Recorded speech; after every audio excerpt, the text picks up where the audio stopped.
Well, hello everybody. I'm back, and well, we'll still have a couple of classes, and so I thought that since what we've done so far, we've pretty much did the survey of Greek art, well, on a bachelor's level, from Crete and Mycenae, and then of course. The archaic and classical classical 1, classical 2, Hellenistic, and we even did, we covered the story of Troy. Hi, I'm here. I miss Sasha's you all. here. Yeah, exactly. And Troy, and not only Troy, but also all sorts of odysseys. All sorts of odysseys. So I thought that now we may take the opportunity to dig a little deeper, rather than just cover the surfaces, because we've covered them. And one of the very important things that Greeks invented, actually, is nude as a form of art. And a great book on the subject to read is by Sir Kenneth Clark, and it's called The Nude. Very enlightening. He's the one, you may remember, he's the one who did a series on the civilization about, 20 years ago. No, I think it was more like 40 years ago. Oh, really? Ouch. I think it was in the 80s, wasn't it? Oh, was it? Then you probably don't remember. Remember, 20 years ago was the year 2000. Oh, you're right. Oof. Whoever said that minutes scroll and years flies, it's so true. Well, at any rate, so you probably didn't see it, but it's a very, very good series. And when it was first made, everybody was watching it. So the nude as a form of art, not just a subject of art, but a form of art, because what we've seen in Egypt and Mesopotamia, the only times nude is portrayed, in Egypt for instance, is when we see peasants working in the field, and there's certainly no worshipping of that kind of imagery. So the Greeks really invented it, and they invented it in correspondence with their passion for mathematics. It was for them. It was essentially a religion. The great Greek mathematician Pythagoras, whom everybody knows, he called himself Pythagoras because Pythian Apollo, the great god Apollo, the god of rationality, the god of the mind, the god of mathematics, the god of music. He was also, that's what Pythagoras called himself, son of Pythian Apollo, Pythagoras. And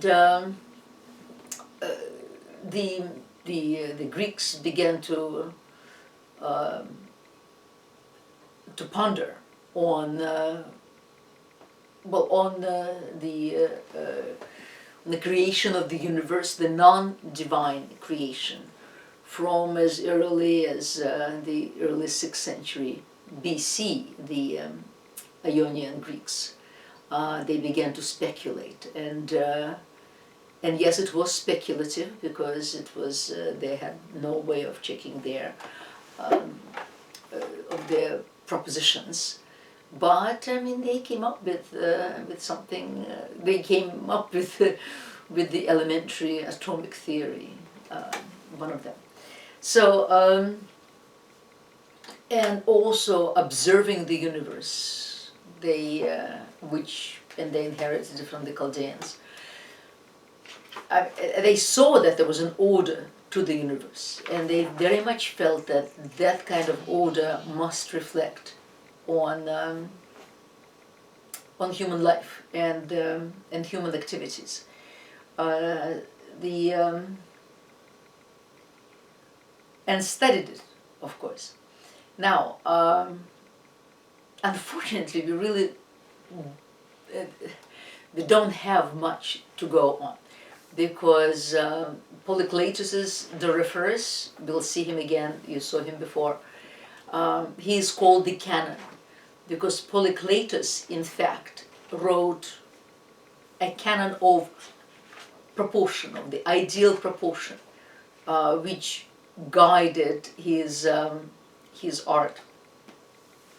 But we don't know what it is, because he didn't leave it for us.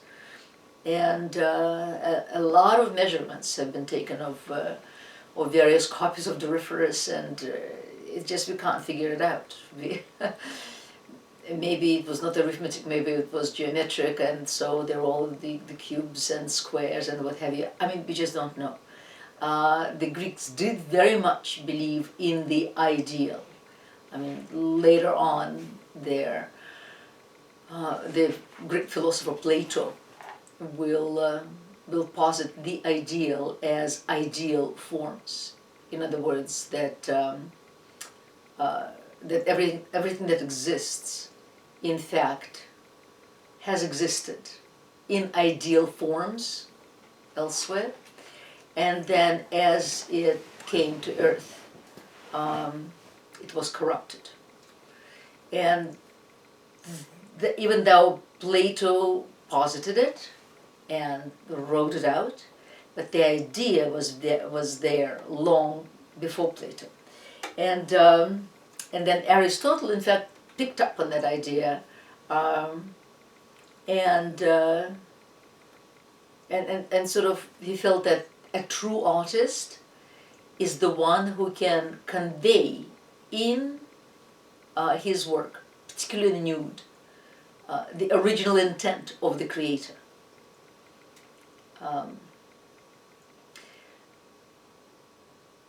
Because so with the nude, we saw it sort of appear back in geometric form, sort of in the 8th century, but really in the 6th century, in its archaic form. And then, but the fact is, nude as a concept, we think of it as great art. We think of wonderful sculptures and perhaps Renaissance nudes. But we go to the beach, I mean, nudes are not necessarily pretty. Well, they're not. There has to be some sort of a balance between, and that's what the Greeks applied to it, of course. Has to be a balance between nature and nurture. In other words, what the nude looks like, but also to idealize it to an extent, so to present that perfect form. And so the search for perfect proportion had always been on by the Greeks. That doesn't mean that they always succeeded. We have what we think of perfect proportions, even though we don't really know what they are, comes to us from a treatise by a man by the name of Vitruvius, and that's why we know this as the Vitruvian man, who was an architect in Rome in the 1st century BC, and he wrote an extensive work on architecture. And in architecture, he also discusses a perfect proportion. And then the perfect proportion will also be a rage in the Renaissance, because, well, the Renaissance is a rebirth of classical antiquity. And then he has a couple of sentences. And the one sentence he says that a building, a perfect building, must be based on a proportion of a man's body. So check, that's one thing. which of course sent, once the Renaissance humanists got their hands on those volumes, they just, and he didn't explain, essentially. And then another sentence he also throws around is that man's body is perfect because it fits into two perfect mathematical forms, and that is a circle and a square. So that literally became a philosophy in the Renaissance. I mean, everybody was out trying to figure out how it works, because it never quite works. And with whatever efforts that were applied to it, it's still, I mean, Leonardo obviously was the most successful. But even with Leonardo, as you see here, he presented two positions for arms and 2 positions for legs. So 16 positions altogether, and which is very flexible of him. Thank you, Leonardo. But then here, for instance, is this, Sasha, what do you call these little figures? You have them too. Oh, I just call them figures. Oh yeah, the ones the kit that you have, the mobile man. Little sketch figures, sort of. Right, You exactly. put them in a little positions. Clamp, and then you draw them, and they help you with your foreshortening. Right. Yeah. Exactly. But as you see here, even if he does fit into both forms, that doesn't mean he's necessarily good looking, or or attractive for that matter. What Leonardo in fact, well, because for one thing, I mean, how do you fit the square and the circle?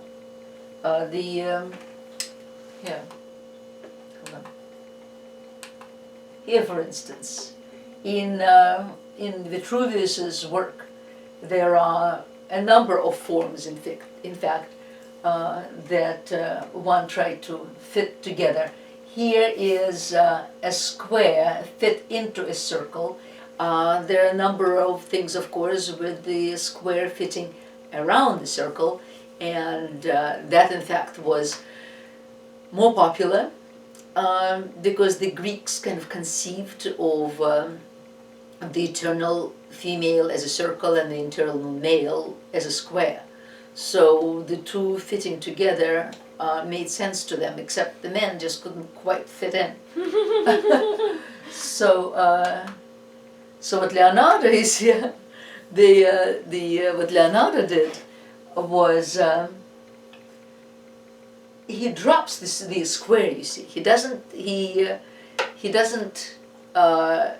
circumscribe the circle with a square, or tries to fit the square inside the circle. He does none of that. He drops the circle, and not only he does that, but he also, Vitruvius recommends that as well. You see, if you open your legs like this, then you drop about 1/14 of your height. Let's see. Prime example of intended to explore the idea of proportion. The piece is part work of art and part mathematical diagram, conveying Leonardo's belief that everything connects to everything else, and they truly did believe that. So he drew the Vitruvian man, known also as the proportions of the human body according to Vitruvius. And what he does here, so what he does here, you see, he opens his legs, so he drops 1/14 of the size, and then he is able then to present more attitudes for his body. That does not mean that he hasn't stretched, he hasn't used an artist's imagination in doing so. But nevertheless, this is the most successful such exercise that anyone has come close to. I mean, the fact is, a human body is not perfect, and there is just no way around it. I mean, Dürer, we'll look at Dürer, who, my God, who was trying to fit it into all sorts of circles and squares and God knows what, and then he essentially gave up because having declared, look, only God really knows what the canon, what the real canon is, because we don't. So the best thing to do is just draw from nature. But that did not quite satisfy the Greeks either, because I mean, to them, well, nature was not perfect, of course, and but they were striving for perfection, and so this is the treatise that's called on architecture, and I think we only have a couple of copies today. I mean, the original. No, it was printed in Venice, and that, yeah, I don't think. Let's see. Leonardo rendered pending ingeniously through Roman architecture. It's focused on architecture, geometry of perfect. Well, obviously we have plenty of copies now, but those original copies that were printed in Venice in the Renaissance, once the manuscripts were discovered, I think there are only a couple. And here we looked at these, yeah, the edition in 1521. This one is very, very interesting. Here is still another diagram of the human proportion, and it's clearly the one that William Blake used in his drawing of the Glad Day, or the dance of Albion. He presents it. You see here, the square is positioned around the circle, and then the man is then fitted into the circle, not quite into the square. But it's the exact same attitude that William Blake was late 18th century artist, a printmaker. I'm just a poet, a genius of all sorts, and he was the one who would say that the Greek statues represent spiritual existences, and they do, you see, in a way, because for the Greeks, doing those statues was almost a religious thing, which is why so often they're grave markers. I mean, they originally were called Apollos, those Greek nudes. Today they are more often called Kouros, but here, now, and as I said, and what are the perfect proportions? From the very little that we can glimpse from Polycletus or from Vitruvius. I mean, the basic, and Leonardo here writes in 2 blocks, in mirror script, to accompany the drawings. And here he essentially writes that 4 fingers equal 1 palm, 4 palms equal 1 foot, 6 palms make 1 cubit, 4 cubits equal a man's height, 4 cubits equal 1 pace, and 24 palms equal 1 man. Now, additionally, the first set of notes also specifies, if you open your legs so much as to decrease your height by 1/14, and spread and raise your arms till your middle fingers touch the level of the top of your head, you must know that the center of the outstretched limbs will be in the navel, and the space between the legs will be an equilateral triangle. So, I mean, there are a lot more rules, and I wrote them here for you. I'm not going to read them now, but if you're interested, the lower section here determines all sorts of other rules that that Leonardo's own research brought him to understand. But going back to the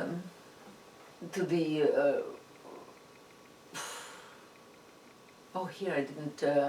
This comes from Vicky. from Wikipedia. The perfect ratio, the perfect proportion, as we had seen before, is a perfect rectangle. A golden ratio is essentially a ratio of the longer part of the rectangle, to the shorter, and it's about 1.6. It was observed in every kind of creature on Earth. And what makes a perfect rectangle is that if you take the square part of the rectangle out, then the rectangle that's left is also a golden ratio. You can take the square out of that, and you can do this, and one can do it incessantly. For the longest time, there's been a belief that the Pantheon, the building on the Acropolis, was constructed exactly according to the golden ratio. Well, now there are always revisionist theories, and so there are all sorts of theories today that perhaps it wasn't quite the case, but it was certainly kept in mind, the golden ratio, as Pantheon was constructed. Here, it's the golden rectangles, and here they are. As I said, it's approximately 1.6 of the A plus B divided by A. And the same can be observed, you see, in a shell, in that parabola shell. The divine proportion, a book on divine proportion, because we don't have a Greek book on divine proportion, but a monk, a Renaissance monk by the name of Luca Pacioli, right here. He wrote the book on the divine proportion, and a very interesting book it is. And in fact the book was illustrated, for the most part, not everything, but for the most part, was illustrated by Leonardo da Vinci. They worked on it together because they were both. Luca Pacioli was a mathematician and an avid mathematician, and so was of course Leonardo. So the two of them worked on doing the book. Composed around 1492, and you remember that, Leonardo did his Vitruvian Man in 92, and this one in 98. Subject was mathematical proportions. Refers to golden ratio and their applications to geometry, to visual art through perspective, and to architecture. I mean, the whole visual art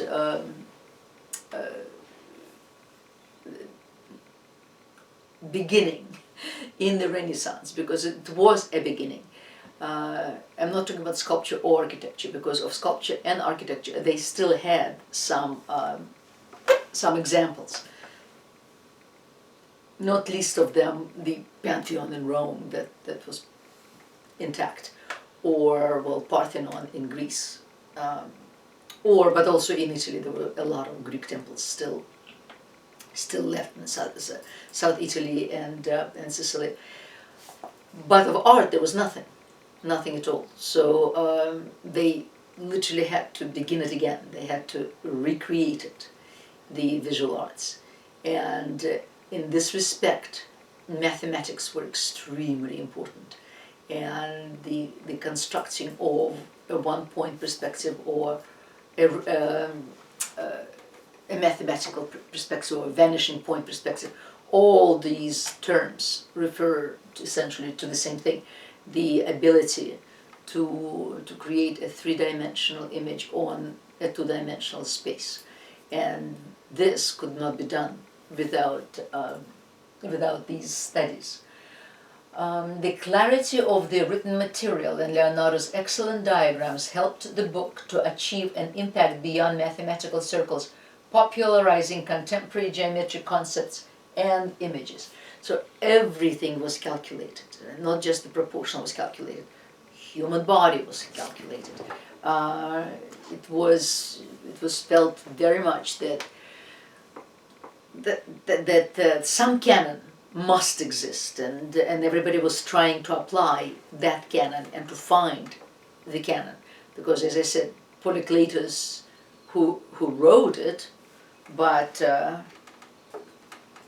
but don't have it. So here, this is, here's a book that could be purchased, and it's a facsimile. You see, it's a facsimile of the original printing, and remarkable, based on the it's based on the writings of all the Greeks and Vitruvius, but then Vitruvius himself, of course, was basing his writings on the Greeks, because Roman history, I mean Roman art history, is very much based on Greek art history. And yes, if you're interested, I may be teaching it this summer, so look it up. Based on the writings of Plato, Euclid, and Vitruvius, and arguing his thesis by means of critical explanation and the generous use of evocative illustration, Pacioli claims that this proportional element is shared, which is the golden ratio. This proportional element is shared by a variety of solid bodies, from human anatomy to architectural forms, and even to the composition of the letters designed in the Roman alphabet, of the letters. I'll show you the letters. I mean, everything. They felt that once you leave this newly discovered magic, and it was magic. For the Greeks, it was actually philosophy and mysticism, certainly for Pythagoras. And of course the Renaissance was very big on magic. It was printed here in 1509 in Venice. Here you are, this is the one, of which only 2 copies reached, this is the book, reached the 21st century. Leonardo drew 59 of the sketches, among all the sketches. And they are the earliest work from the artist's hand to appear in print. And then Luca Pacioli was Italian mathematician and Franciscan friar. He wrote the full text. He and Leonardo set forth a way of describing the visible world in terms of its common geometrical elements, what he calls the divine proportion, also known as the golden ratio. And I mean, I can't begin to explain what incredible import that book was.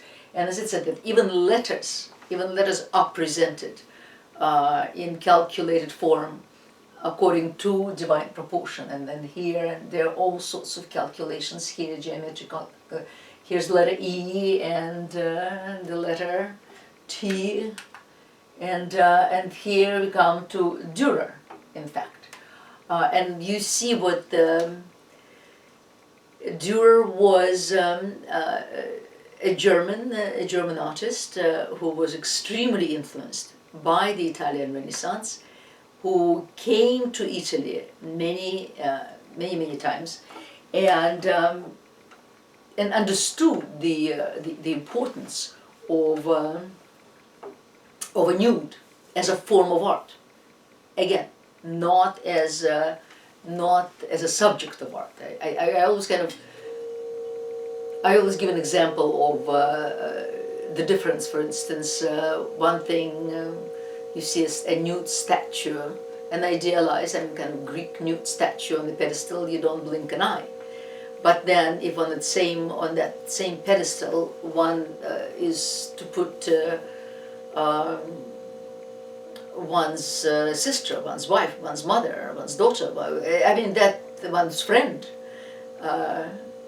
or a male for that matter, would be a huge difference. And there's a difference between what Lord Clark makes, the difference between a nude and a naked. One is naked, one is nude. Nude, the whole idea of a nude is abstract. Yeah, but you see, yes, it conveys idealization. But for the Greeks it wasn't abstract. For them it was so real. Right, but it's not someone you know. No, of course not. It's Never. the platonic form of the nude. Exactly. Yeah, very much so. But there was always this balance between natural naturalism and idealism. Dürer, in fact, would say that, I mean, he looked at 200 bodies in order to draw one. But even those, as you see, here's a male and a couple of females, and then he subjects them to the most torturous geometric dissection.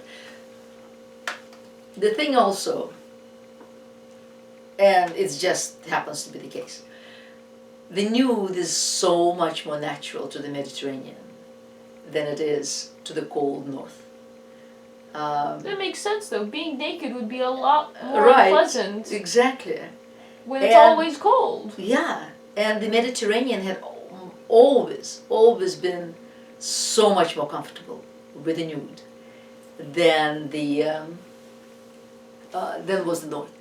Frankly, even the two renaissances, the one is the Italian Renaissance, which revived classical antiquity, whereas the Northern Renaissance, represented, for instance, by Erasmus of Rotterdam, they were far more interested in the Christian antiquity, not Greek antiquity. Now that, of course, is 500, 600, 700 years later. They were not really interested in the Mediterranean antiquity, in the classical antiquity. They were interested in the early Christianity, the early fathers, the Saint Augustine, Saint Jerome, those who live around 400 AD. So they were just very different attitudes.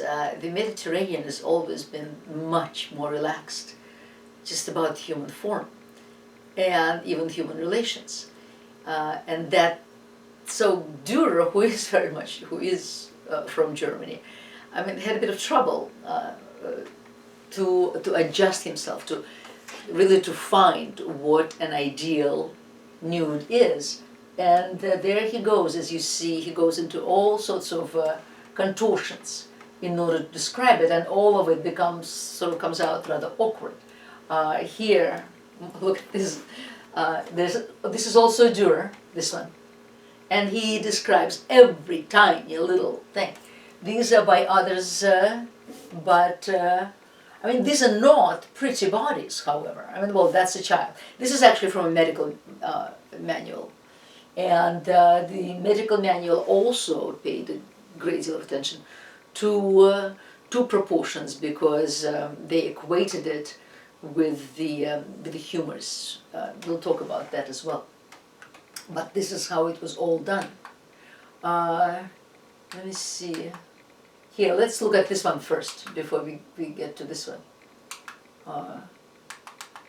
Here, this, for instance, here Dürer paints Nemesis, or, well, fortune. It seems that, well, Nemesis usually is revenge, bad fortune. But in this case, this is one of large format, and the figure is derived from a poem by an Italian poet, Poliziano, which Dürer presumably knew by studying in the library of his friend, and it combines, the poem itself combines the goddess of revenge and the goddess of fate, so sort of a Janus, the two-faced Janus.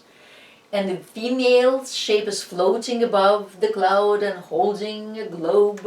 She has eagle's wings and a goblet in her right hand, as bestowing fortune, but at the same time the reins, which signify restraint, in her in her other hand. Now, he studied Vitruvius ad nauseam in order to produce this form. Somebody said that even the big toe is operational. I mean, everything in this nude answers Vitruvian proportions. And look at it. It's certainly not ideally beautiful, because correct proportions do not necessarily convey ideal beauty. In fact, later on he'll just, that's when he'll just give up trying to measure it all up. And this is 1504 and this one. Yeah, well, this one, because the next one is drawn the following year. And then finally, when he gives it up and just tries to draw from nature, it seems that he accomplishes it much better. And even still, these nudes are so gnarly. Do you know what I mean? I mean, they're wonderful nudes, and they're beautifully done, and the proportions and everything. But they're still, the bodies are so very gnarly. Well, not to mention all sorts of gnarled. Gnarled, yeah, thank you. Well, also she's picking apples up from what appears to be an oak tree. And then there are a number of animals. There is an exotic bird here, a parakeet, who identifies the Albrecht Dürer from Nuremberg, and who has done this in such and such a year. So he poses the two human figures. They're contrived, obviously, to show Dürer's knowledge of proportion. I mean, when the two people talk to one another, they usually don't talk to each other side to side, kind of contriving to turn the head to the right. They usually face one another. But as we will see, as we had seen already in Greek art, this frontality is very, very much part of the Greek tradition. No matter whether it makes sense or doesn't. There must have been some sort of a canon as well that identified frontality as an important element. Well, also, of course, frontality shows you the entire human form. And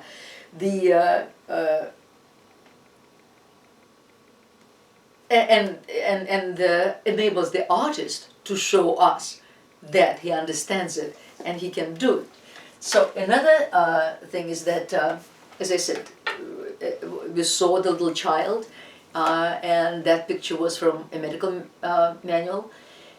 And because the four humors were very much considered the essence of human health, and it's the imbalance of those humors that made one ill, and that was linked into proportions as well. The whole world was seen together. Nature was seen to have two light elements and two essential heavy elements. And two light elements was fire and air, and two essentially heavy elements are water and earth. The earth, stone, earth, yeah? Earth, yeah. Yeah. And then these were also linked into the humors. And the humors, you see, and Dürer represents, there's an elk, and there's a cow, and there's a cat and a rabbit. And here we have it. So melancholic is elk, there he is, and that's black bile. And then phlegmatic is an ox, and there he is. And then sanguine, rabbit is sanguine, blood. And then there's choleric, who is a cat, and that is yellow bile. And then up on the very, very crag, up there. Crag, thank you. Is a goat, is a mountain goat, which is about to jump. But right now it is in balance because the two of them have not yet bitten the apple. They, from an oak tree, they have, Eve has taken the apple, in fact two. Here's the snake giving her the other, and she already has one in her left hand. They are not looking at one another, as you see, because the Eve is rather looking at the snake, and well, Adam was looking at Eve. So the poses of the are contrived to show off this knowledge, yes, and they actually, yes, sculptures of Venus and Apollo. I mean, both of them were based on Venus of the Medici Venus that was at that time in the Vatican, and the Apollo of Belvedere, also in the Vatican. So ultimately, those two are based of those two sculptures. Based on the ideals of Vitruvius, the proportions of the face, for instance, the distance from forehead to chin, determine the ideal proportions of the rest of the body on the whole body. So even though he decided to try not to torture his figures with too much geometry, and rather go to nature and draw from nature, nevertheless, I mean, an inbred habit is very difficult to break. So the proportions apply there too.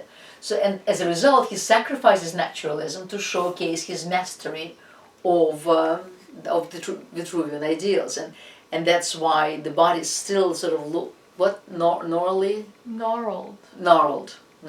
Thank you. Okay. So the German forest is ennobled by classically proportioned figures, who actually reference Greek sculptures, right? We said that, and anchored in tradition with the symbolism of the humors. In Renaissance fashion, the perfect physical proportions of the body correlate with the interior harmony of the humors. Well, we've just discussed it all, but it's hard for us to understand all this, even though maybe for you it's easier because you are professionals, and but for these people who were not medical professionals, for these people, it was of greatest importance. They actually believe in it. The bleeding of the patients into the 20th century, the patients were bled. That was to restore the humors and to balance the humors together. So here's our nemesis, and well, this is just a Greco-Roman Apollo and a bronze cast of an antique Aphrodite, and here we have it. So the and as you see, as I said, there was some sort of a canon. We just don't know exactly what it is. For instance, but in the antique canon, the distance, for instance, between two breasts, the distance between the nipples, was equal to the distance between the bottom of the breast and the navel, and then the same distance from the navel to the parting of the legs. So those were canonical, and that's what everybody observed.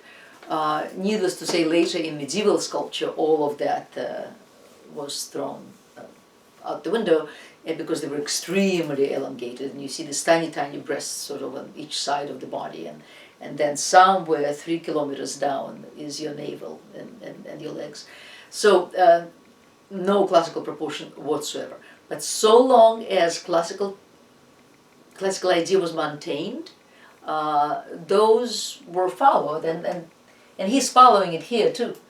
I bet you that if you take the ruler and measure the distance between the nipples and under the breast to the navel, and from the navel to the fig leaf, you'll probably find that that again those are the same distance. And then we'll go into we'll talk about him separately. He's a lovely boy. Okay, so now we arrive, or we've been talking about essentially, about the Greek nude.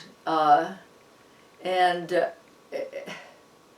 of course it was very much linked into the Greek idea of athletics and the Greek idea of exercising in the nude. The nude body was very, very important to them. And as they exercised, as these boys exercised, it was sort of the same thing as a knight in the lists, who is who's joustling to impress. Jousting, thank you, to impress his beloved. Well, the same thing really when these boys exercised or when they participated in numerous competitions. The Olympic Games were just one of them. They, according to tradition, it began I think in 776 BC and was established by Hercules. But then other cities also had a number of athletic competitions. And excuse me, but what armor was for medieval knights, one's body was for a Greek, and they were proud of it. They felt, well, at least so long as they were young, that it was something to be kept in trim.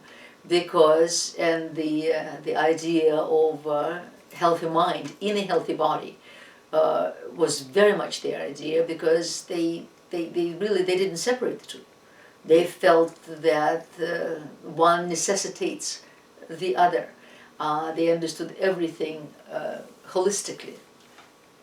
So when they first began to depict a nude,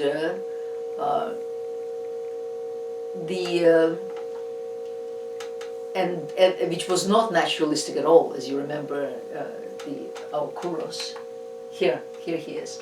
I mean, he is not a beautiful body of a man. He is kind of determined, yes, idealized, unquestionably. He is very early 6th century BC, so 600 years BC, and as we discussed before, he is largely inspired by Egyptian forms, but the Egyptian forms began to appear already beautiful in what the old kingdom, 2500 to 2000 BC, whereas this of course is much later and not nearly as sophisticated as those beautiful Egyptian statues. With time, again, as so, the transitions between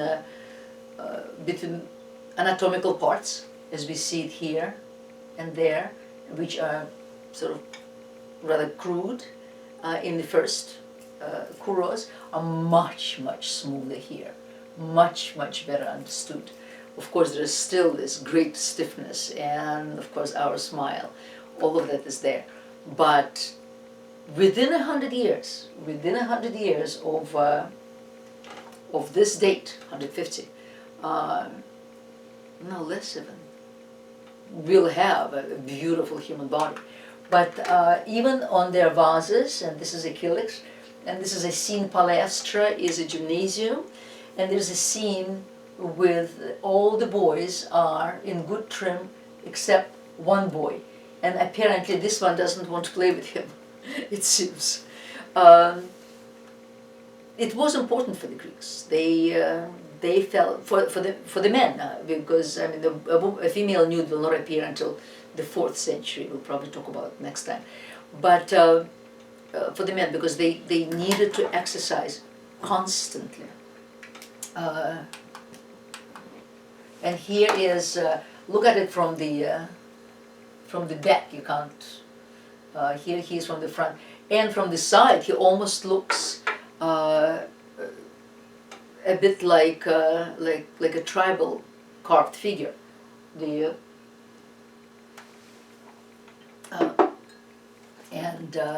And he certainly not according to the proportions that we've just been talking about. I mean, his head is at least what 1/7, no, maybe even 1/6 of the body here. And then suddenly, yes, 100, look, so it's what, 590, 600, yes, about 100, 120 years. Also, I mean, suddenly there's a perfect specimen of a beautiful boy, completely realistic. And we are incredibly fortunate to have him because he's for real. He is not a copy, which is brilliant since most of the things we have are copies. And you know, in the frontal image, you almost kind of don't see it, but you see the hip here, and you see it a lot better in the back. You see that that suddenly the weight is shifted to one leg. The weight is shifted to his left leg, and then the other stands free. And look at all the beautiful connections, the anatomical connections from one element to the next. Everything beautifully polished, everything beautifully understood, and charming too. Really, just so idealistic, no doubt. But is there a possibility for such a boy to exist? Also, no doubt. I mean, he looks very. I mean, here comes this symmetry of balance and compensation. It's this is where it begins with the Greek art. It's as I said, with the physical portion. It's on the one hand the strength, on the other hand grace, and then as I said before, there should be naturalism, but also idealism, and then because for the Greeks. A human proportion, a human body was almost a religion, and there's a mystery to it. So there must also be this spiritual element of, on the one hand, respecting the old deities, the traditional deities. On the other hand, one kind of understanding that it's, you know, the more they developed, that the old Olympus was more sort of a poetical exercise, and so all of these balances and compensations were always in force here. And you see it first here. He must have had a cap. He must have had something on his head. I mean, it's just beautiful. And I think I showed you another one here. Yes, we showed this one. And on this, you really see the hip right there. And actually, the other picture is better. This picture is better. It's in the back that you see it a lot better than the back. Also is perfect, as perfect as the front. God bless. Thank you. And here, look. I mean, this is the best I could find. All of them together.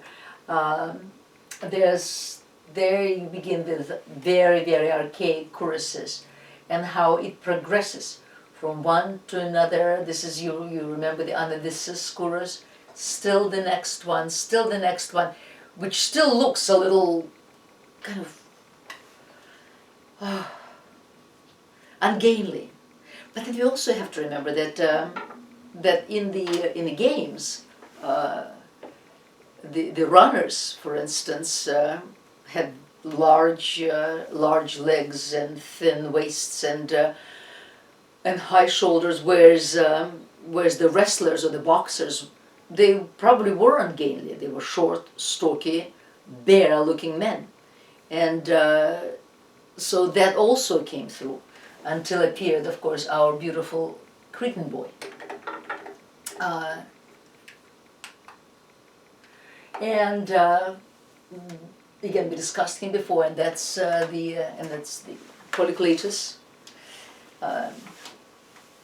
And unfortunately, we have no original, and there's so many copies, and we have no idea what the original really was like.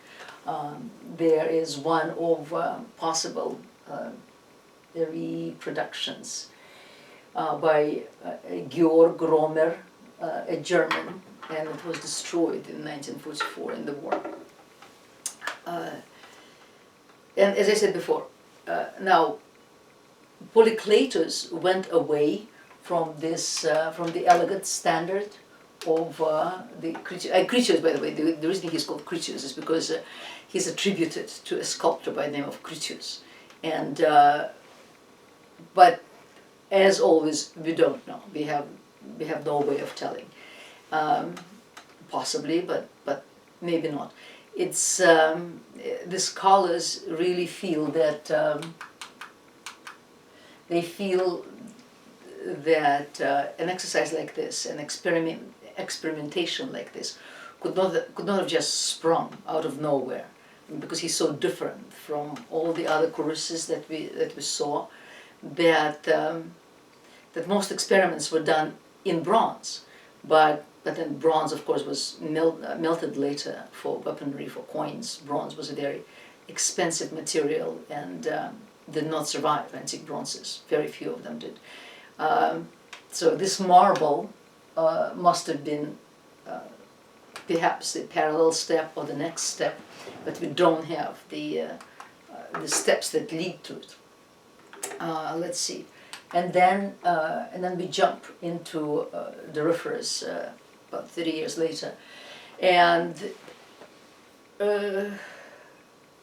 we are back to a muscular man. We are back to an athlete rather than an elegant boy, and clearly Polycletus wanted this kind of squareness of shoulders and masculinity of manliness in order to conduct his experiments. And he did write a book on canon, and we have no idea what that is. We can only guess, and as you can imagine, this statue had been measured from top to toe, and every little toe, and its volume was measured, and its size was measured, everything, in order to find the canon. And no, and they haven't. I mean, it's been measured approximately. I mean, there's some sort of approximation, but we don't know. As it was unquestionably done in bronze, because Polycletus mostly worked in bronze. Bronze was a more, I mean, the Romans worked in marble, but the Greeks, the classical Greeks, worked in bronze. And as we discussed before, I mean, the obvious things are, if you look at this one, his left hand is engaged and his right leg is engaged. His right arm is free and his left arm is free. And then there's a question of movement, because Polycletus here found this wonderful point, which is unclear. All the ancients felt very much that this is a moving statue, but he's balancing, really. He's balancing on the left leg, and then it's quite unclear what the right leg is doing, because here, look, this also is after Polycletus, and he's called Diadruminos, a man who fastens a ribbon on his head, a ribbon of victory, the athlete. And so this is a reproduction, just so you may see what it may have looked like originally. This also is a Roman copy. I mean, all of these were produced en masse from Greek originals and shipped to Rome for the gardens of the wealthy Romans, for the homes of the wealthy Romans, whether in Rome itself or in their villas around Rome, or they're in their villas down in Pompeii, Herculaneum. So they all wanted Greek statuary. I mean, that was the most important. So look at those two. I mean, the legs are pretty much identical, and yet supposedly when you're tying a ribbon, you're not walking, you're standing. And so this is more of a standing figure, whereas this is more of a walking figure. And again, the question is the symmetry, the balance, the compensation, and sometimes there's such incredible nuances that they're difficult to understand, that they're difficult to sometimes to catch.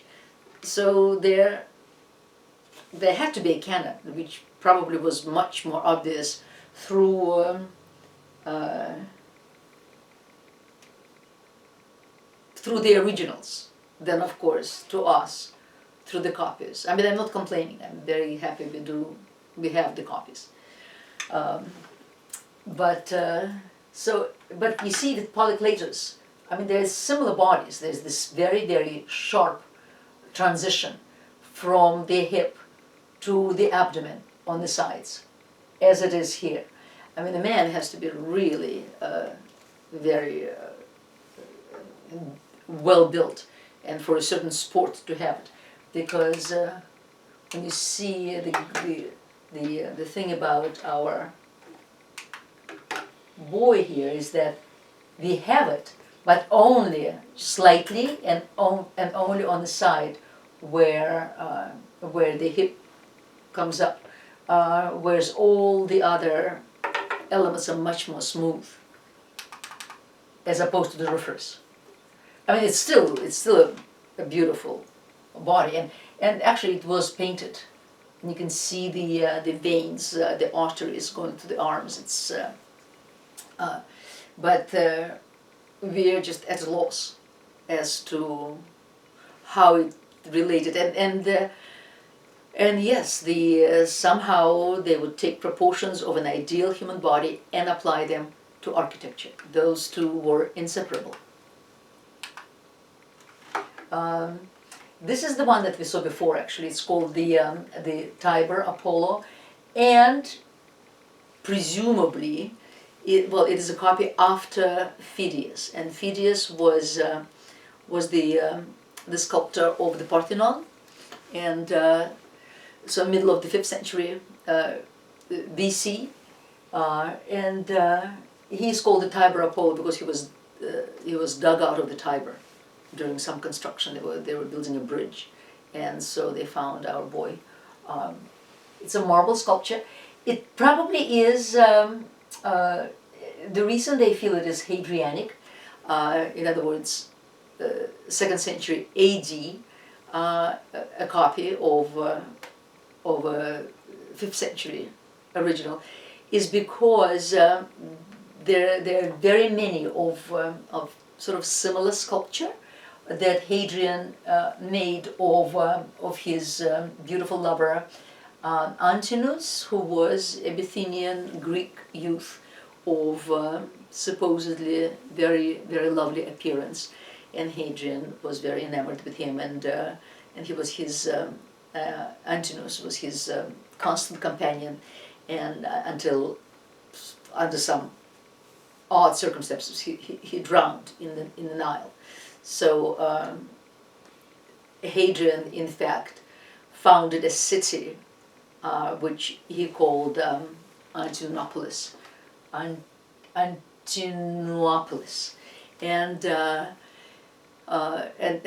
he deified him. So there was a temple to Antinous and the priests, and it is really one of those very rare cases where there was actually a harmony of putting a portrait face on a Greek body, because Romans, not having the same subtleties of same aesthetic understanding as the Greeks, would and liking their portraits, their realistic portraits, would stick quite ordinarily a realistic portrait on an idealized body, and that didn't look very good. It looked quite ridiculous, in fact.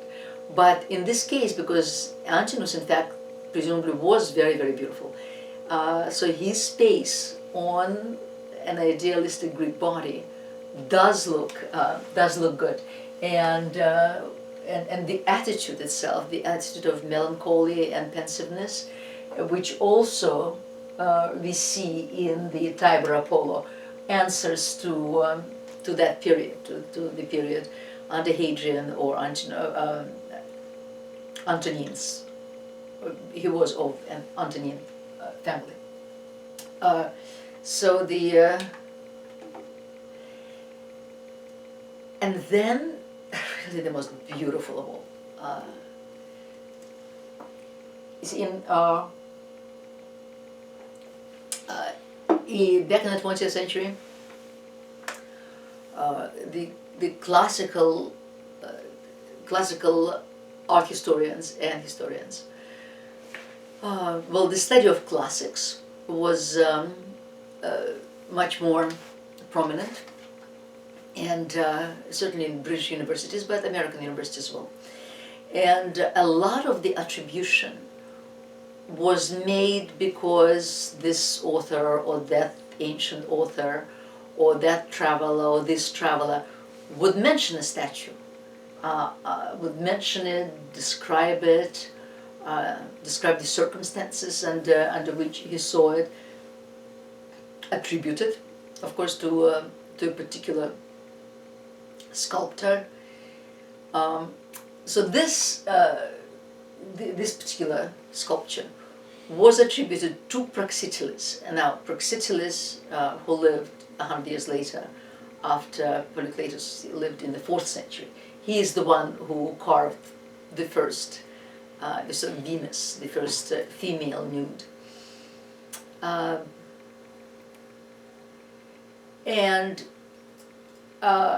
Frankly, they all were convinced that it was Praxiteles. Wishful thinking? Perhaps. Because today the opinion has swung the other way, that it could be Praxiteles. And I mean, they really don't know. That's the whole thing. So the Kenneth Clark, for instance, just says, well, just look at it. Fine. We don't. We only have one tiny mention in one work, and no, there are no copies of it, because usually when there's a very famous sculpture, a statue, like the Riffers, I mean, there are lots and lots and lots of copies, just as the Aphrodite of Cnidos. There's tons of copies, whereas there none of this, and but also, I mean, the way it's polished, the way it's carved, the translucency, the transition from hip to the face itself, it's just, it's incredible. I mean, look here. This one is 2nd century AD. This, if it is Praxiteles, is 4th century BC, so 200 years, 600 years between. But look at the work. Do you know what I mean? I mean, we don't have a statue like this. I mean, this is the only one. We just don't have it. If this were a copy, the copyist was phenomenal. That's the only answer, really. That's the only answer to this, because, I mean, this is such a brilliant, and this is all we also know about Praxiteles, that he was famous for these kind of transitions. He was famous for this luminosity and translucency, and I mean, almost sensuality, really. Hence the Aphrodite. I mean, you can imagine what the Aphrodite was if Hermes is like this. I mean, you can feel at you look at his face, and he's looking at the little Dionysus, whom he just picked from the forest. He'd just been born, and I mean, you can feel the man. You can feel a bit of humor, a bit of, again, melancholy. I mean, when you compare these two, there's just no comparison, if you see what I mean. So with Kenneth Clark, he essentially said, just fine. So there is a controversy about the sources, but just look at the thing. How brilliant, how, I mean, when we are at a loss for a particular written source, just look at the piece of art. A piece of art never lies. And I'm kind of with him on that. That really is Praxiteles. I mean, look at it. I know, I'm just... Yeah, I mean, I would love it to be. I see. That's the thing. And he's so incredible. Frederick Hart always thinks that, thinks that. Both Clark and Hart, they both thought that. So here, now the difference, you see, there's a 100-year difference in them. And, well, he is an athlete, the Rivers is an athlete. Whereas he is a messenger of the gods. And if there's ever really a Greek sculpture in which you see the ancient Greeks' worship of the gods and how they saw them, I mean, this is it. I mean, obviously the joint obviously was added later to hold it together. The Praxiteles would never have the joint. But this is what presumably the statue would look like. Dionysus was just born, and Hermes, who is the messenger of the god, is fetched to get him in the forest. And Dionysus went through also a second birth. There was a lot of mystery in there as well. So Hermes goes there and he finds him, he picks him up. And since Dionysus is to be the god of wine and merriment and fertility, so Dionysus kind of shows him a grape, and the baby is reaching for it. Dionysus is also the only Olympian to have ousted another Olympian. Because originally there were 12 Olympians and it was well balanced. 6 men, 6 women. Okay. With Hestia balancing the 6 women. Hestia being the goddess of the hearth. Right. But when Dionysus was supposedly born, his greatness was so magnificent that Hestia was made to step down as an Olympian, and Dionysus took her place, tipping the balance of 7 men to 5 women. Interesting. But then Hercules was also made a god, right? But he's not an Olympian. Oh, he's not Olympian. No. Olympians are ostensibly a fixed number, except for Hestia. Interesting. Actually, I was going to ask you, and then I forgot. But let's do it before we upload this. I wanted to get rid of the jointure in this sketch. Okay. You can do that, right? I mean, you not well, but we can try. Okay. Well, you're brilliant with that kind of stuff. Okay. Well, we'll try. If we can't, we can't. We'll try. Okay. I have trust in you, because the original wouldn't have it. You know. But he's incredible. He's like no other statue in the world. Okay, so now we talked about justice. Sir Clark talked about it. Balance and symmetry. So now we'll talk about a body in movement, because. Yeah, I can get rid of that then. Could you? Yeah. I thought you could. Because they always wanted to represent the body in movement. People always did. I mean, remember the Minoan, the Minoan bulls and the jumping, but it was obvious. A bull is represented much better than the people, in fact, and that was that was the case even in 25,000 BC in the caves in Lascaux, Altamira, those caves where there are all sorts of animals, and these animals move. They move very well, but no people. So clearly, to the very, very, very ancients, to the prehistoric ancients, a man was a pathetic figure and not worthy of representation. I mean, they did represent us, but sort of like stick figures. But movement was always there, because movement, of course, is around the world. And here's one of our vases, the amphora from 6th century, as you remember, and these are the athletes. And this sort of thing, they were like our cups. Today the athletes are given those beautiful silver cups. And these were the amphoras that were given to victorious athletes, and usually on the other side would be a painting of Athena. And so these are the athletes. But look again, so they have these very high shoulders, extremely thin waist. It's possible that it's also a canon back from Minoan Mycenaean civilization. But again, look how they're representing them. I mean, look how this man is running. Only his face, his legs are made correctly. They're running in one direction.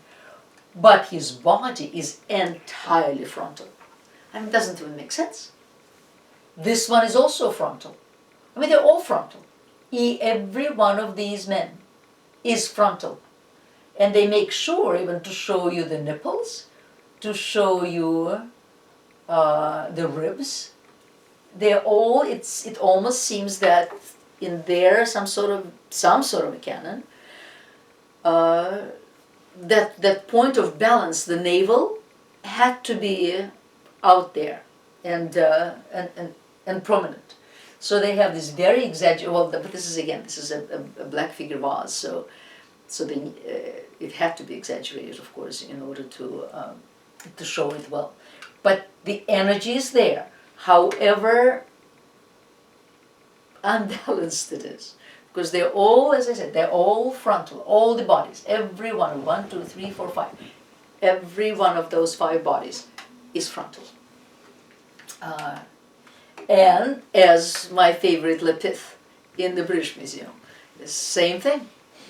There was some sort of again, I'm repeating the word over and over and over again, but there was some sort of a rule, a canon, that they all adhered to. And that rule said that a body must appear frontal. The centaur is not frontal, even though in some of them the centaur is frontal as well. And whoever made this sculpture is just also brilliant. Watch again the transition, the transition from one limb to another. The perfect understanding of how the skin fits around the ribs and the muscles. Very, very good. Because not all of these metops are very good, but this one as good as this one. But this one is excellent. Some of the metops are quite crude, in fact, but they all have this frontality. And here, and then of course this was painted in different colors, and the cape was completely needed in order to project the figure, because that was a bit of a problem, in fact, because men were represented in the nude, and thus they were in fact denied the advantage of drapery, because drapery can do a lot of things. Drapery can cling, drapery can show the direction of movement. Drapery, I mean, just think of our Nikes. Drapery flutters in the wind. Drapery can convey the emotional state of mind. You can do a lot of stuff with drapery. Whereas when you just have a nude, you're limited, because there's very little there to flutter in the wind in just a nude. So in these cases, for instance, in these metops that were 50 feet up, they have this drapery behind to show off the body. Here too, this bird in the Panathenaic procession, you see they gave them capes, because the capes, they introduced this beautiful idea of fluttering, of movement, of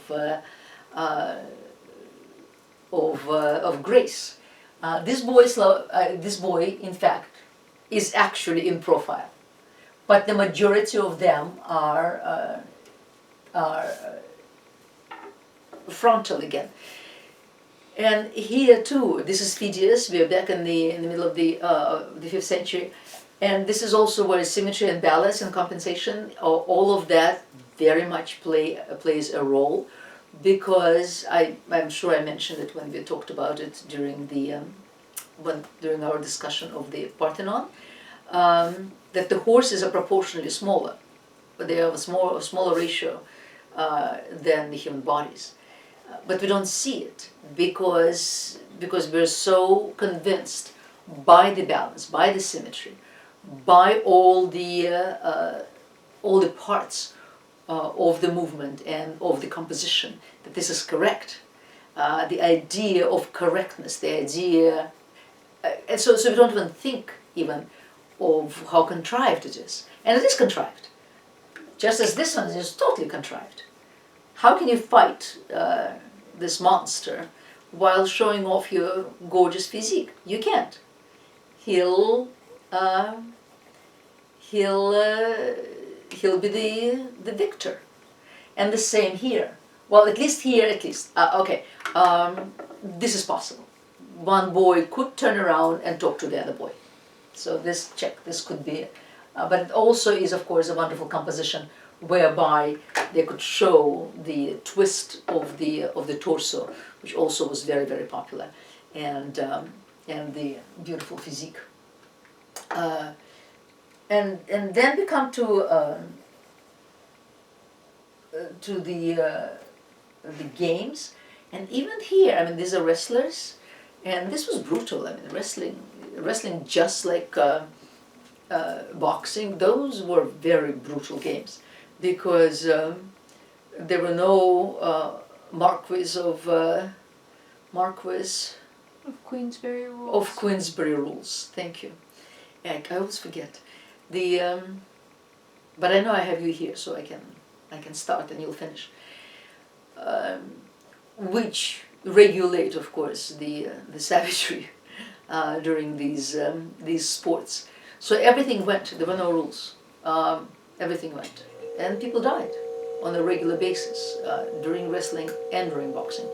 And as I said, and men who engaged in these sports had to be very powerful, very strong. There was really no room for elegance there. But even here, there is this attempt to show us the frontality in one of the figures. Here, for instance, this is it's called Pankration, ancient Greek Pankration wrestlers, depicted in a drawing entitled Greece by Czech symbolist painter František Kupka, for the Encyclopedia Man and the Earth, published by a French geographer. Yeah, I mean, everything was done in the nude with no protective gear, and it could be very brutal. Here. Interestingly, we jump forward to the middle of the 15th century, and to the end of the 15th century almost. There was a painter by the name of Antonio Palaiola, who Renaissance again. This is Renaissance, and again they're trying to rediscover everything that had been done 2,000 years earlier, and he is attempting to do the same. He's attempting to do these the movement, the 10 nudes, but he takes them, you see, from an Etruscan amphora. He takes them from an Etruscan vase, which could very easily have been a Greek vase, because that's what Etruscans were mad about, everything Greek. And some of the best, in fact, some of the best examples we have of Greek vases come from Etruria, from their burial sites, and they are Greek vases. So Palaiola, even though we're looking at the Renaissance engraving, he in fact is using Greek ancient Greek attitudes, but you can also see that he kind of uses the same body. Here's the same body just turned around, and in the other cases as well. And here too, obviously, he completely sacrifices naturalism to his purposes, and his purposes were the movement of the human body and the study of the muscles in the process, even if those muscles had to be exaggerated. and the whole made somewhat awkward. We saw our Zeus, and what do we see here? The identical thing. We are very fortunate actually to have a bronze sculpture. He was dug out from under the sea. Underwater archaeology began 100 years ago with the invention of scuba diving technology. And then suddenly things began to come up because so many shipments that the Romans would commission from Greece to come to their shores would then be lost at sea. And we are very happy heirs to that. I mean, he's a gorgeous specimen of a male body, of an ideal male body. Again, of the form. I mean, you don't see too many of those on the beach. Oof, no. But again, this frontality, you see, it makes it contrived. So it makes it unconvincing. But that's all right. We love it anyway. Well, I do. Okay. So the very first sculptor who actually made it happen. However much today's athletes will beg to differ. But nevertheless, he made it happen in sculpture because it's impossible to catch a movement. What they're trying to do is to catch 3 moments at the same time. Just bent down, about to throw, and frozen in time. It's this photographic image that, yeah, photography can catch it. But to catch it in such a large piece of work is almost impossible. But he caught the feeling, and that's the important part. Even though he is still frontal. Now this used to be bronze, but all of this, of course, is again a copy. But because the entire body is convincing, the entire body is now turned into a bow and arrow, about to shoot that arrow out and to hit the target. And that's and even in copies, we just cannot stop admiring it, that Myron is the first who in fact managed to achieve it. And that old adagio of athleticism, yet grace, idealism, yet naturalism, is there. And I can't even imagine what it was like in the original. So here, Kenneth Clark, whom I've been quoting ad nauseum. This is by sheer intelligence. Myron has created the enduring pattern of athletic energy. He has taken a moment of action so transitory that students of athletics still debate if it is feasible, and he has given it the completeness of a cameo. The moment thus captured in the statue is an example of rhythmos, the rhythm, harmony and balance. Myron is often credited with being the first sculptor to master this style. Also, there's very little emotion shown in the discus thrower's face.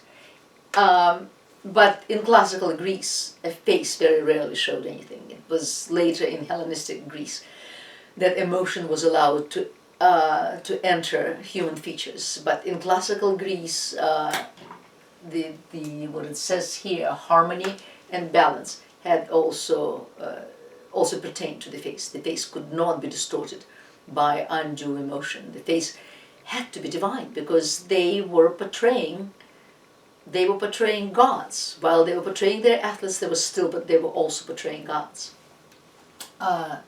So to a modern eye, it may seem that Myron's desire for perfection has made him suppress too rigorously the sense of strain in the individual muscles, Clark observes. The other trademark of Myron embodied in the sculpture is how well the body is proportioned, well, the symmetry, as we have already noticed. The potential energy is expressed in this sculpture's tightly wound pose, expressing the moment of stasis. It's that moment in between, just bent down. He is stationary for that second or split second, and then the discus goes.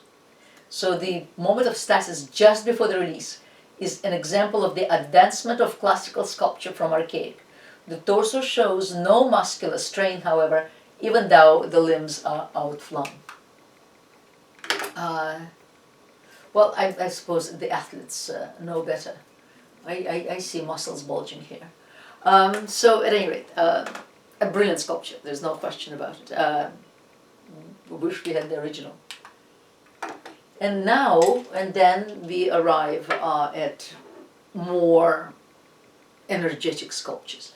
And as such, we are entering, of course, Hellenistic world. But you know all about it, because you know the difference between them. And the Hellenistic world, in Hellenism, remember Alexander died 323, and then the cultures now mishmashed together, and emotion is allowed, emotion expression, self-expression is allowed to enter Greek art. So here, so these sort of things are now possible. The again, pankration, sporting event introduced. It's the same pankration that we looked at before. It's the same wrestling event. The athletes here, they introduced into the Greek Olympics game in 648, and was an empty hand submission sport with scarcely any rules. Well, as I said, athletes used boxing and wrestling techniques, but also others such as kicking and holds, locks and chokes on the ground. This one is at the Uffizi in Florence, and as you see, they found it in many pieces and then put it together, and it's a 3rd century marvel. And here again, we're at the same game. Yes, 776 is the widely accepted game for date for the first Olympic Games. I think there's an inscription. This is based on inscriptions found at Olympia, listing the winners of a foot race held every 4 years, starting in 776. So, it's possible that it started before that, but we don't have any record of that. The games featured running events, pentathlon consisting of jumping, discus and javelin throws, foot race and wrestling. Then boxing, wrestling, pankration and equestrian events.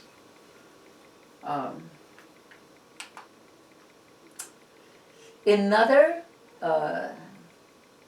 piece of that comes again from Hellenistic period is this very common, very famous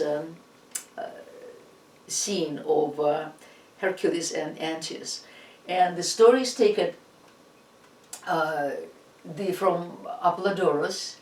Now Antaeus, who was son of the earth and of Poseidon, so he was a giant, or Titan rather, he was a Titan, and Titans ruled the world before the Olympians defeated them, and after which Titans were expelled into the belly of the earth, and Olympians, of course, built themselves beautiful homes on Mount Olympus.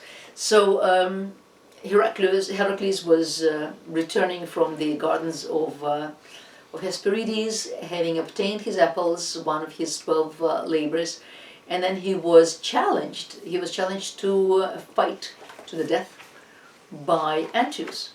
Now, which Heracles or Hercules, it depends, Greek or Roman, which he accepted, and there was just, he couldn't defeat Antaeus because it seemed as if he were unexhaustible.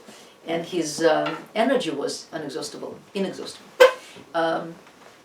And then Hercules realized that as a son of the earth, the moment his feet touched, as long as his feet were on the ground, the mother earth was giving him all the energy that he needed. At which point, once he realized that, he lifted him up and smothered him, having lifted him up. And that's what it all talks about. So, and then after that he proceeded back. This is not a great sculpture, but I mean, it's a 2nd century Hellenistic sculpture, as I said. This, for instance, is much better.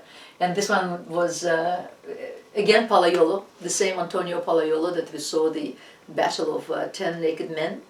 14th century, slightly past the middle of the 14th, no, actually 1470s. And here he does the same thing. And in this case, he has them face one another, and as Hercules lifts up Antaeus, the arms are flaying, legs are flaying, and this is not actually, this is only 45 centimeters. It's about this size, the statue, and the Renaissance collectors loved miniature bronzes, absolutely loved them, and this is not very miniature, but still. And so this is actually a better one, and it is in bronze. The group was famous for the artist Leonardo studied it, and Michelangelo included a sketch of it on a sheet illustrating bronze casting.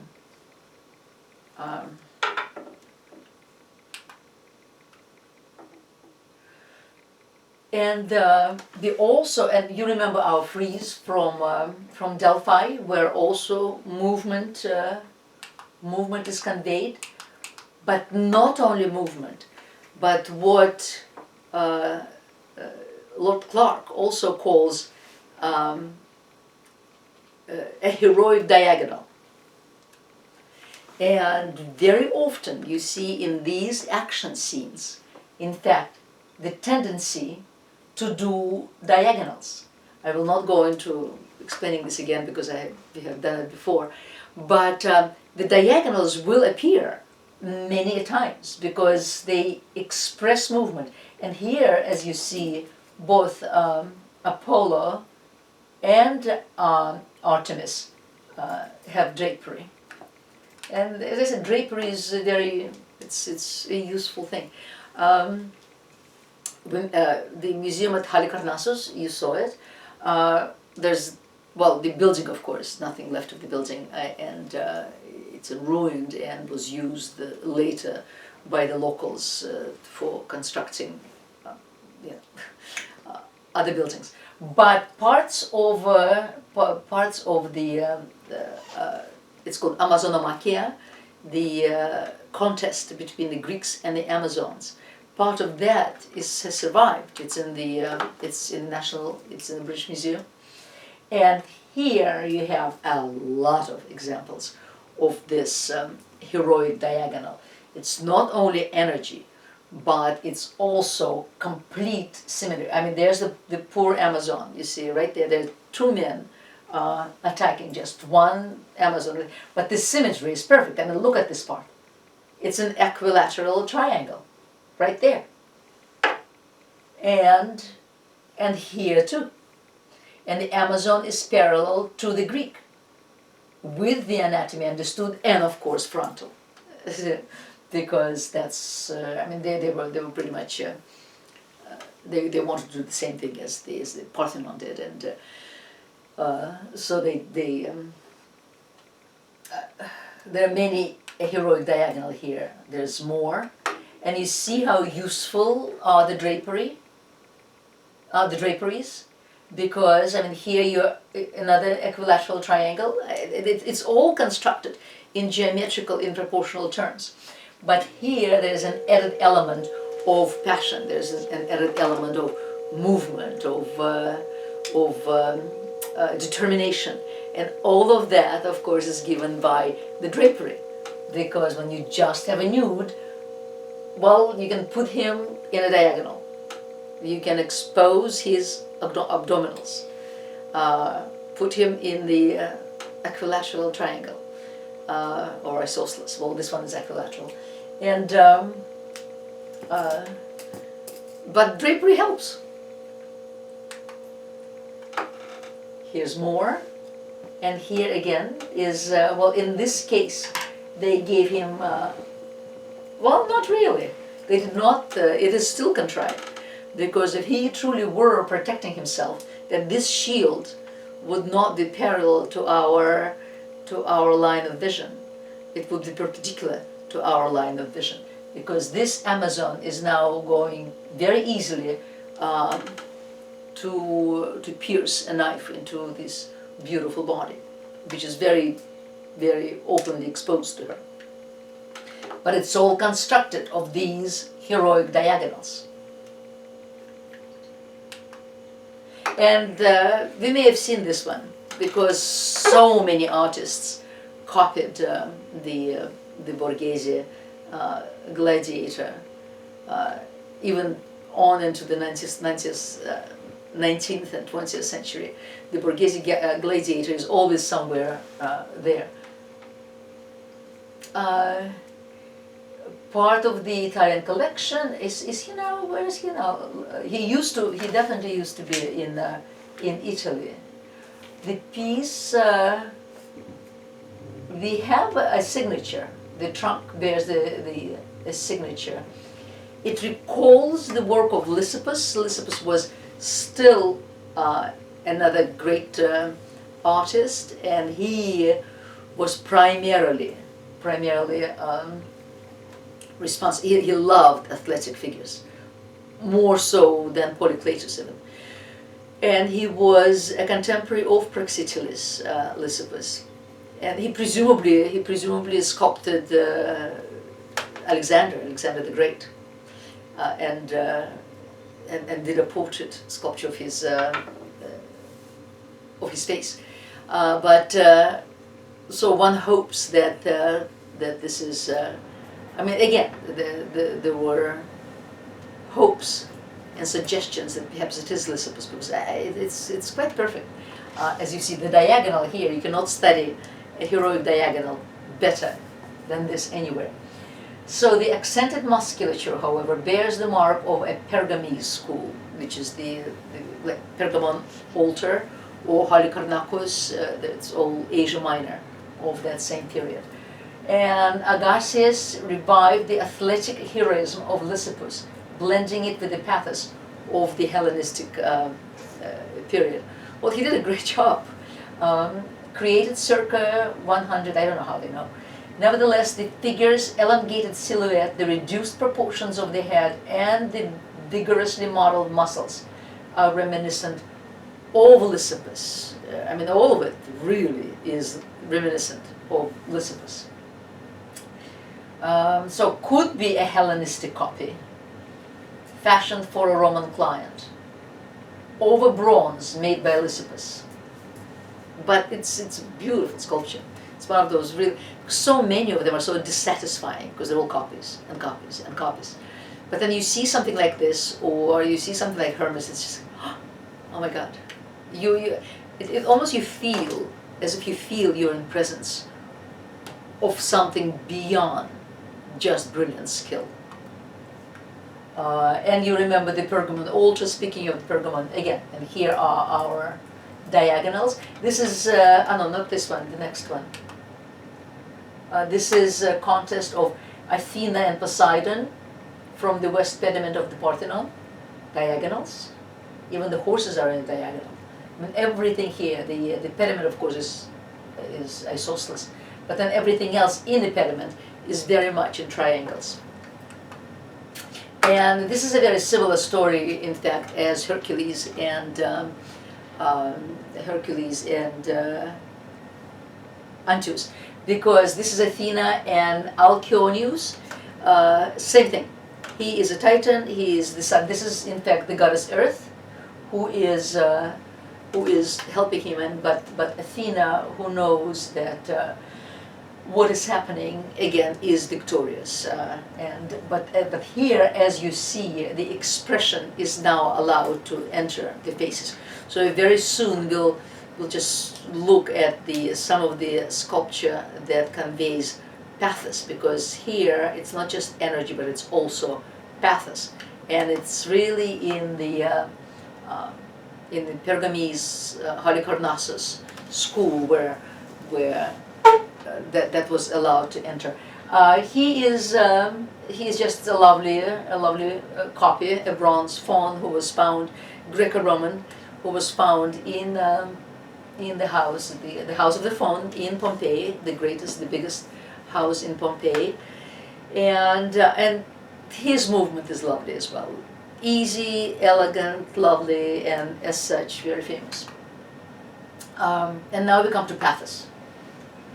You remember that it began back in Aegina, back in the circa the year 500, in the very beginning of the classical period, when we still have the smile, the archaic smile, but as we talked about last time, these two pediments, and one really is maybe 20 years ahead of the other. But they already show the so-called Greek miracle, where here instead of just utter frontality, and this frontality is shown here, there's now an attempt to reduce that frontality to a more naturalistic attitude, even though, as I said, the canon will persist forever. But they too, despite their archaic smiles, they are showing pathos already. I mean, they're dying. And then the trumpeter does it so much more naturalistically. From Pergamon, and you compare those two, you can see this is the end of the 3rd century. This is just the beginning of the 5th. So it's 200 years will pass, and quite an achievement between the two of them. And you remember the one where we have a combination, in fact, of here the Gaul and his wife, and also comes from a Hellenistic school. But here, look, there's a combination. Here we've got everything. We have the diagonal, we have a heroic diagonal, we've got the pathos, and we even have the cloak. And we even have the garment that emphasizes his pride, his honor, his act, his determination. Everything's there. And oh my God, and my God, and look at the transition from muscle to muscle. I'm not sure I showed it. I don't remember. Of course, one of the greatest is the statue of Laocoon, and that too, that presumably there was a group in the island of Rhodos, and it was sculpted there. It's a priest of Troy who warned against bringing in the horse, but wasn't listened to. And then Athena, who was on the side of the Greeks, sent serpents from the sea to smother and to kill both Laocoon and his 2 sons. It was found in 1506 in Rome, in one of the gardens, and in fact Michelangelo was there, and it made a tremendous impression on him. Well, the diagonal is there, of course, but also the pathos. Oh, I don't have the face. Well, you can see the face here. The style of the work agreed to be that of Hellenistic Pergamese Baroque. Yeah. This is fascinating. This sculpture is fascinating, is that because this is the punishment of Marsyas. Marsyas was a satyr who challenged Apollo to a musical contest, which of course he lost. And then Apollo... No, he won. Oh, he won. That's why. He won. That's why Apollo was so enraged. That's what warranted this horrible. Who judged it? Um, Somebody must have. Dionysus. Okay. I'm not. It was, Maybe, well, Dionysus would be it. I'm not Yeah. sure, but I'm pretty sure that the reason that I see. that this warranted such cruelty. Yeah, I know. Such incredible cruelty. Was that he won. I see. But so that he doesn't presume. This is a punishment for hubris. This is a punishment for arrogance. You don't challenge an Apollo. And so what will happen is that Apollo will spring him from the tree and will order a slave to skin him alive. And that's the punishment. So this is the moment, as Marsyas is looking at the man who must do what he must do, and of course his face expresses horror and pathos. But what's fascinating also about it, about the sculpture itself, is that it's a brilliant counterpoint to the history of the Greek nude, because we began with this very geometric, very stiff, if determined, New York Kouros, who had to hold his balance on his 2 feet. And then the Greeks had to figure it all out. They had to figure out the contrapposto, the Critios boy. They had to figure out the movement. They have to figure out the transition. I mean, and of course Myron had to figure out. He in fact did figure out the idea of this one split second of status between 2 movements, and all of that has to be balanced on the 2 feet. Whereas here, you see, this is very different. Now the feet are inoperative, so and the muscles are inoperative.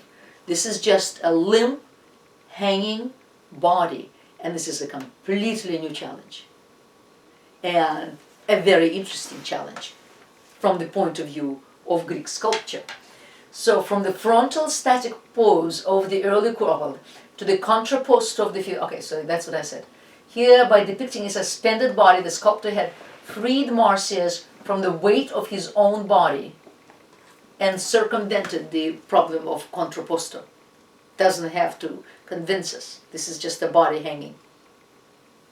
The statue represents an entirely new approach to the representation of the male nude, no longer a study of musculature and human strength in action, but an exploitation of heightened muscular tension as a result of internal duress and external duress. So here, so you see it.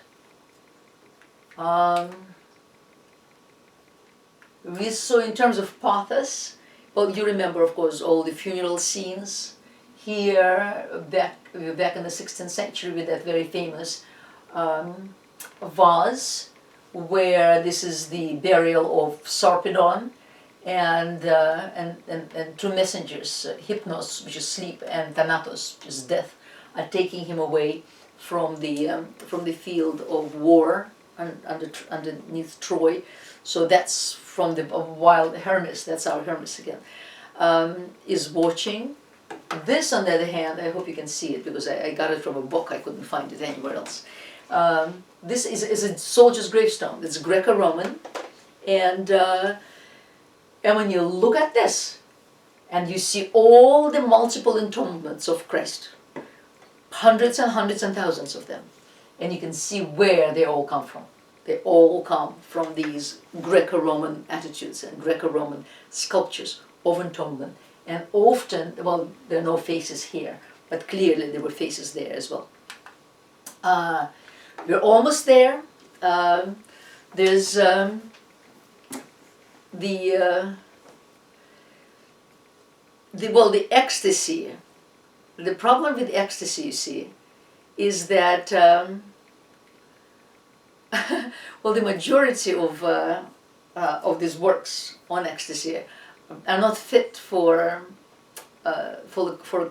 classroom exposure, because they are dedicated to the god Dionysus, and it's that little baby whom our beautiful Hermes found in the woods, and whom he tempted with a bunch of grapes, and Dionysus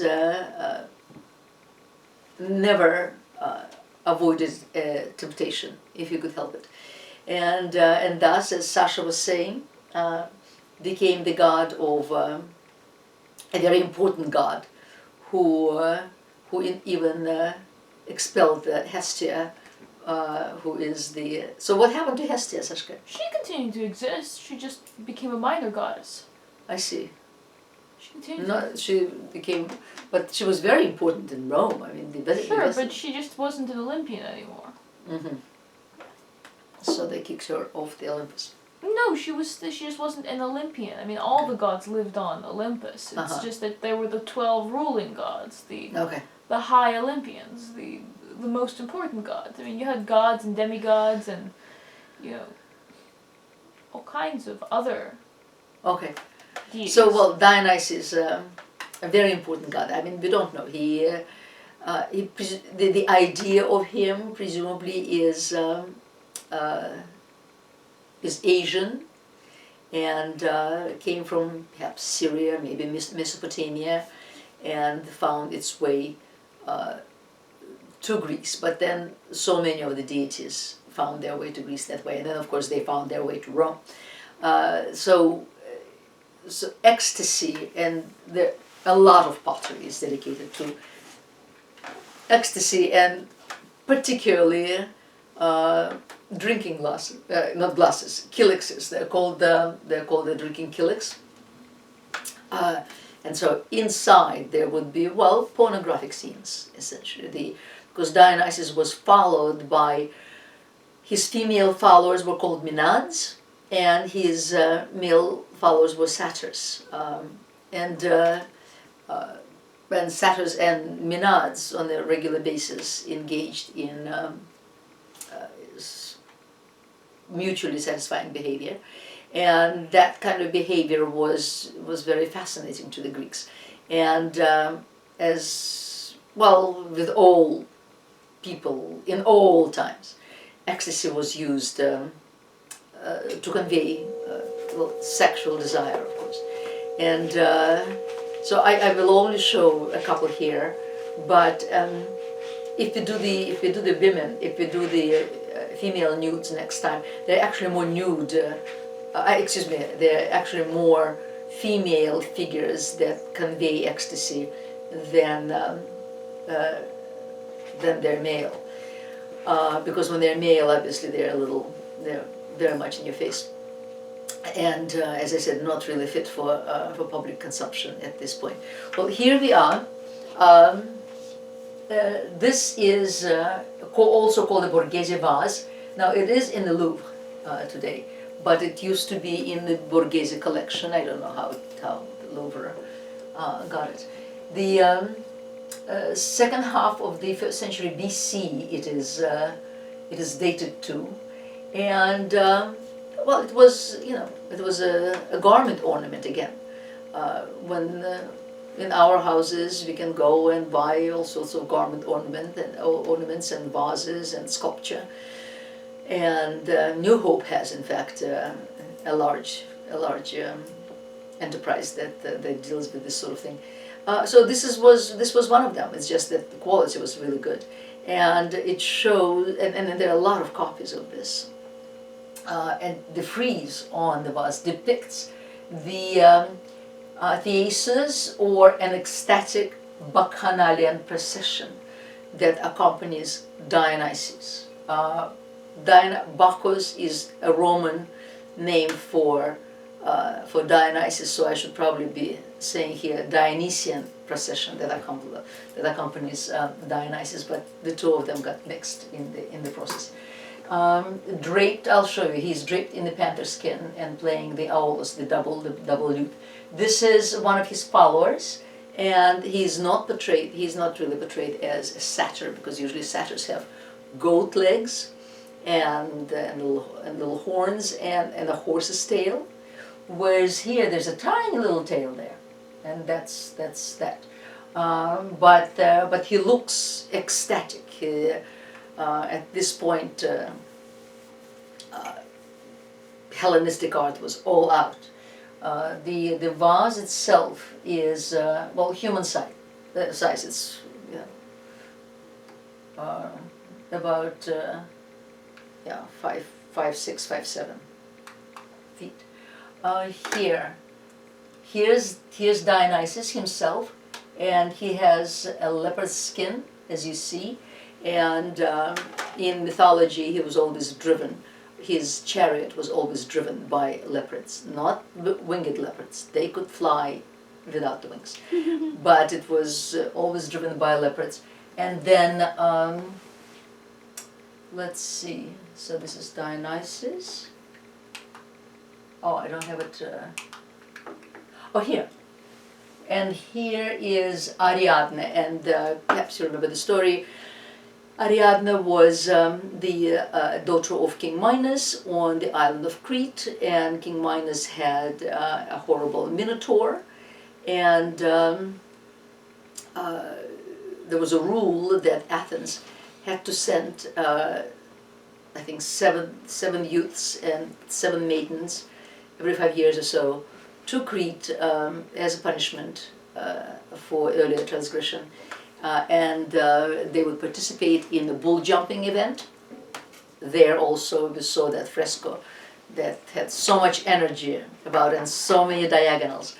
And so they would participate in that, and if they survived that, then they would be sent down into the labyrinth to be killed by the Minotaur. So Theseus was a prince of Athens, and he volunteered to be part of this excursion, and arrived in Crete, and won every athletic event, including jumping the bull, and he also won the heart of Minos's daughter Ariadne, who knew that he was now going to be sent to the Minotaur, and she didn't want that to happen to him, of course. So she gave him a golden skein, a skein of golden thread, and he attached the thread outside because it's the labyrinth, so it's difficult to find your goal. He went there, he was helped by the gods, he was given all the weaponry to defeat the Minotaur, which he did. He killed the Minotaur. He came out with the help of Ariadne's golden skein, and then he abducted Ariadne from her father, from her family. Well, I mean, she was willing. She was in love with him.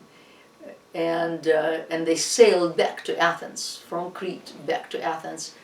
But, however, on the way, on the island of Naxos, on one of those Cycladic islands, the beautiful islands in the Aegean, he was tired of her. He got tired of her, so he left her. He abandoned her. First he abducted her, then he abandoned her. So the story goes.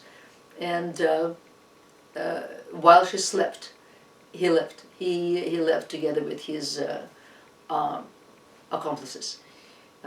So she, of course, was despondent, and when she woke up and she was standing on the beach and reaching her arms towards the sea, towards that sail that was quickly disappearing, and was at this point that the god of wine, Dionysus, just happened to be flying by in his golden chariot with his leopards, led by his leopards, and he saw Ariadne and he fell in love.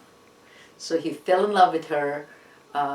He lowered his chariot, he proposed to her his heart and immortality, and she accepted. So the two of them then became constellations.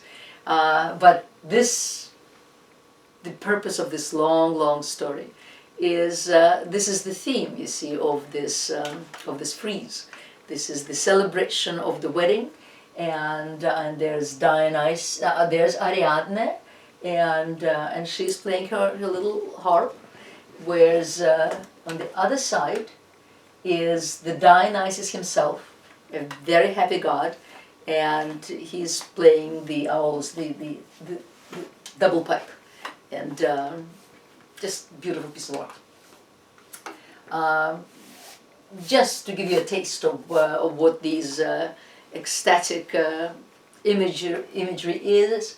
Very often a NUDE dancing with a satyr, and as you see here, satyr has, in this case, he does have a tail of a horse, even though he does not have, he does have ears, the long ears of a horse as well, I suppose. But he's wearing the leopard skin. There you can see that. And all sorts of things presumably will follow. And this is a calyx. This is a calyx that, and they come in different forms really. Some of them must have been very heavy. And one would drink the calyx, drink the wine, and then it had the two handles, and then there would be a game. And one would, the dregs from the wine, one would grab the calyx by the handle and throw the dregs at a point. And whoever hit it correctly was the winner or whatever. And that's it. And this is it. Thank you very much. It was really delightful. And I'll see you again next week. Goodbye. Thank you.